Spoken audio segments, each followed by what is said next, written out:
Gulay na naman? Ano, Mommy? Sounds familiar?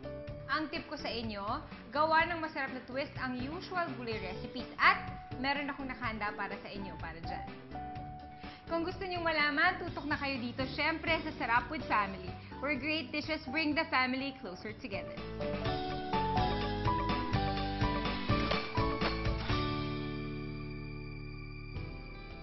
Today on Sarap with Family, gagawin nating mas masarap ang usual gulay gamit ang CDO Ulam Burger. At para samahan ako ngayon, isa sa mga bida ng half-sisters, Thea Tolentino. Hi, Thea! Hi, Jen. Thea, mahilig ka ba sa gulay? Depende. Medyo choosy ako sa mga Choosy ka sa gulay. Naku, kahit hindi ka mahilig sa gulay, magugustuhan mo itong ating CDO Ulam Burger with ginitaang sigarilyas. And here are the ingredients. 3 pieces CDO Ulam Burger cut into cubes, 1 piece onion chopped, 2 cloves garlic minced, 2 pieces tomatoes chopped, 2 tablespoons oil, 2 cups sigarilyas cut into 2-inch length, 1/2 cup gata, 1/2 cup chicken stock, salt and pepper to taste. Okay, start na tayo, Thea. I-fry muna natin ang ating CDO Ulam Burger patties. Dapat ang pag-fry nito, ang technique kasi, dapat medyo frozen pa siya. Okay, para ma-maintain natin yung patty shape, bilog lang siya. Hindi masisira yung ating pagkabilog. Para pag frinay mo dyan, hindi rin siya didikit. So, mali pala yung natutunan ko dati. Ngayon, alam ko na. Nagluluto ka ba? Hindi. Ayaw sa akin ang kusina. Talaga? Madali lang naman eh. Tuturuan kita. Very convenient gamitin itong ating CDO Ulam Burger patties. At very affordable dahil 7.50 lang siya per piece based on supermarket price. Hindi ba mahirap maluto? Hindi.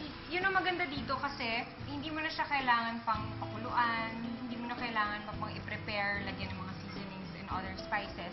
Pagkagaling sa freezer, diretso na dyan, fry mo na. That's it. Napakabilis lang niya maluto. And mas mura siya kaysa dun sa mga meat na nabibili natin, yung mga raw beef na nabibili natin sa supermarket. Ito, 176 lang per kilo. Compared dun sa beef na 220 to 240 per kilo. O diba, ang laki ng matitipid mo, halos kalahati. At pag hindi mo naubos, pwede natin i-store ulit dito sa ating Can Afford Pack. O diba, ang galing-galing lang Bongga niya. pala. Tsaka mukhang sulit talaga pag kinain mo. Yun ang importante, lalo na ngayon, diba, kailangan affordable talaga. Hindi mo na kailangan pang pakuluan ka ng mga mahahabang minutes, diba? Gagawin mo lang, i-fry mo lang. Makakatipid ka talaga sa oras, diba? Tapos sa pera, tapos yung sa gas, consumption natin. At saka maganda dito, pwede mo pang i-form sa iba't ibang sizes. Minsan kasi ginagawa namin meatballs, nuggets, tapos iba't ibang size. Kung gusto mo maliit, malaki, gano'n. Depende sa dami ng gusto mo. Ang bango-bango, diba? Nagugutom Beef na na ako. beef yung aroma. Sa bahay yun, sino nagluluto? More on si nanay. Talaga? Anong mga specialty ni nanay? Gusto ko yung sinigang niya. Kasi yung talagang binababad niya sa pressure cooker. So, malambot yung meat, yung baboy. Talaga? Mahilig ba sa handaan yung pamilya mo? Medyo. Tapos nire-request ko pa yung mga cordon bleu. Talaga? O, eto, like itong dish ito, pwede yung gawing family bonding activity. Ikaw, pwede ka mag-fry, tapos yung sila mami, tulungan mo na lang sila, di ba? Mga baon ng mga kapatid ko. Ayan, ako Ilan ba gagawa. kayo magkakapatid? Tatlo kami. Ako yung Tatlo. panganay. Oo. Kasi isang beses ko pa lang yata sila napapagluto. Talaga, anong niluto? Pancakes. Pancakes, okay na rin yun. Pwede na yun. Ano ka Oo. ba? Importante, galing sa puso. Diba? Kahit sunog. Oo, okay lang yun. Wala silang choice. Ako nagluto. Wala silang kakainin. Okay na to. So, isa-set aside lang muna natin. Pagkatapos, magsusutay na tayo. Okay, same pan yung gagamitin para yung lasa na beef, naiwan dyan sa pan na yan. So, garlic, onion.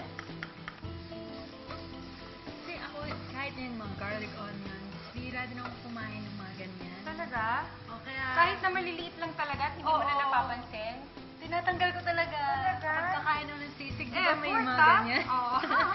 Pero pag nakain ko na, wala na. Okay, ngayon lalagyan natin yung tomatoes. Mapapakain ako kasi ang sarap tingnan Dapat talaga. tikman mo to! Kung di sobrang may loob ko, kung hindi mo tinikman yung luto ko. Sige, Ayan. titikman ko talaga para Yay! sa'yo. Kakain ng gulay si Thea para sa akin! Okay, lalagyan na natin yung sigarilyas. So, kamusta naman ang buhay showbiz mo? Ano sabi ng mga magulang mo nung nag-showbiz ka bigla? Nung Oo, ako pa nag-host ng ano nyo. Oo, Na- protege. Protege nyo. Oo nga pala. Sa totoo lang, ako wala akong talagang plano mag-audition. Tapos, Yung nanay ko nagsabi. saan daw nyo nakita? Ano nalaman ng Nag-flash mama sa mo? TV. Tapos, Tapos, kinatok niya na lang ako sa pinto ng mga siguro 10 p.m. Bigla niya akong sinabihan, audition tayo bukas. Kakaloka sa San Pablo, eh taga-Kalamba kami. okay. Tapos, Tapos, hindi ko pa alam yung gagawin ko kasi hindi naman ako malimit na umakyat sa stage. Okay. So, stage fright. mahihain talaga. ka, mahihain. Oo. Okay. Tapos yun na, dire-diretso na. Galing naman. Oh, ito. Ito na ang ating gata. Tingnan natin ang gata. Eh, kumakain ka ng gata? Kumakain. Yung mga pagkain may gata. Tapos, chicken stock. Lagyan natin muna ng salt and pepper. Tapos, isi-simmer natin siya hanggang maluto yung ating sigarilyas. Habang sinisimmer ko yan, ikakat natin yung ating CDO ulam burger patties sa cubes.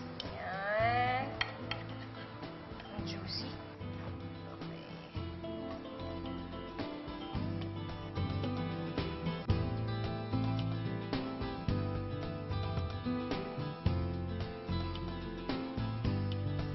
Okay. Nag-simmer na siya. So, lalagyan na natin yung ating CDO ulam burger. Halo-halo. Okay, pwede na to. So, ngayon, isa-serve ko na ang ating CDO ulam burger with ginataang sigarilyas.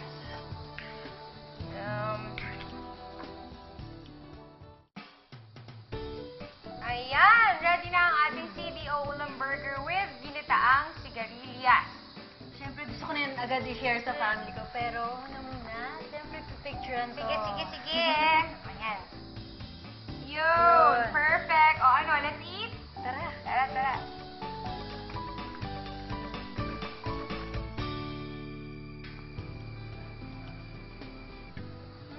Sarap. Tsaka, talagang parang makakalimutan mo may gulay. So, ito talaga yung way para... See? Napakain kita ng gulay. Sobrang sarap ng beef na burger patty. Sarap. Yun talaga yung nagdala sa ulam. Ako nga. Sarap yung sa gata, ah. Sarap. This is how you prepare today's dish.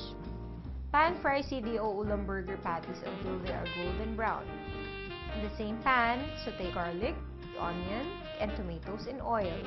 Add in sigarilyas, gata, and chicken stock. Season with salt and pepper. And let it simmer until the sigarilyas is cooked. Mix in CDO ulam burger cut into cubes. Serve it with rice. Sarap! Kayo namang mga mommies, kailangan madiskarte kayo pagdating sa pagpapakain ng gulay sa inyong mga anak. Samahan ng masarap na ingredients tulad ng CDO ulam burger. I'm Jeneline Mercado and this is Sarap with Family, where great dishes bring the family closer together. Kain lang, sige ha. Huwag ka mahiya.